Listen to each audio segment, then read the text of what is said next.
Jadi kemudian penyelidik mengambil keterangan daripada yang mayoritas para pelajar ini semua mengarah kepada Del Petro CS karena yang dilihat itu akunnya, ternyata pemilik akun dan pengelola admin daripada Lokataru Foundation ini adalah Del Petro.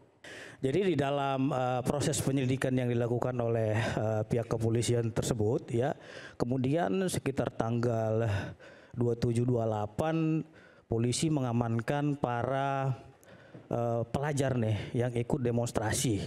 Sekitar jumlahnya mayoritas pelajar itu 765 orang.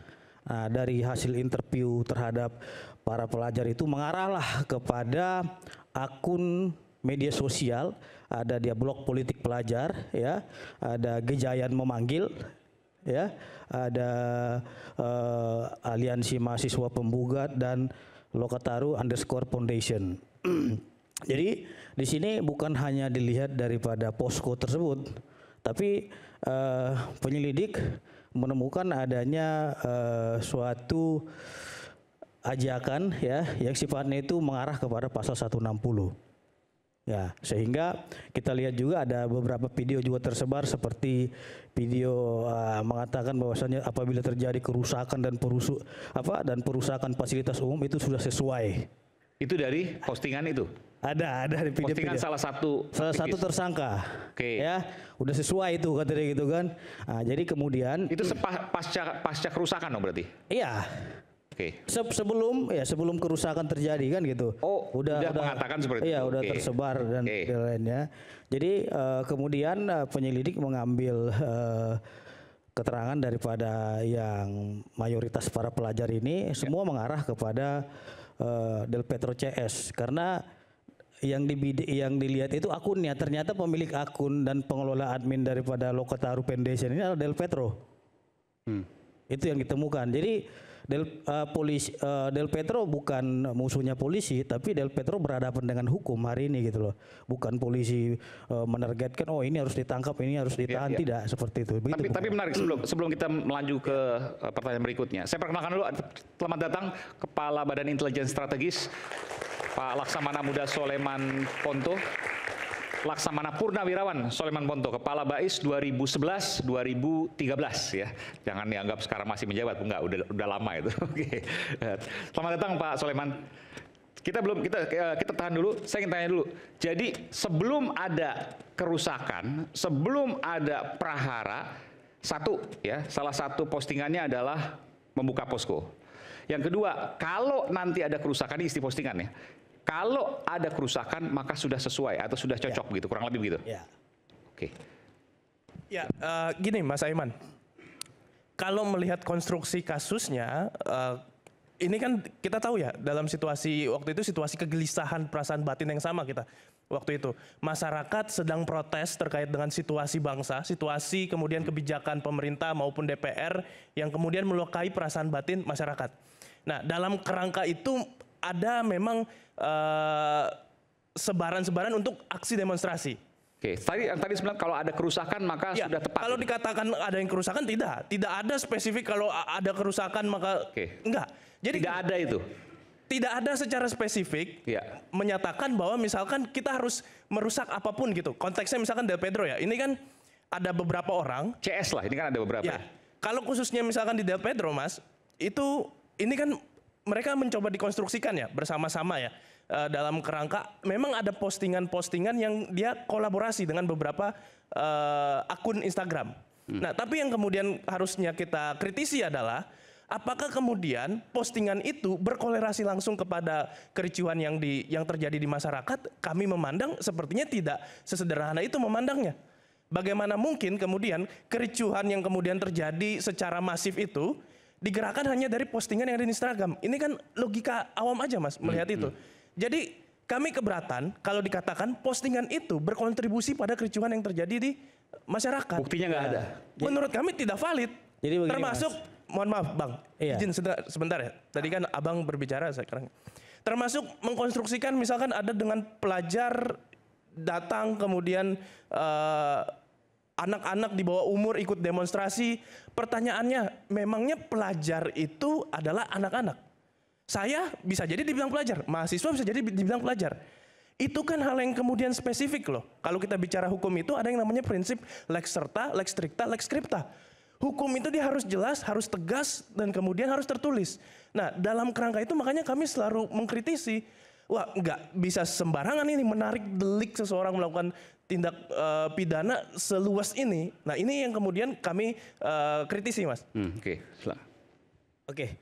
Kan saya sudah jelaskan kepada Mas bahwasannya itu adalah hasil penyelidikan yang dilakukan oleh penyelidik terkait dengan 765 orang yang diamankan itu.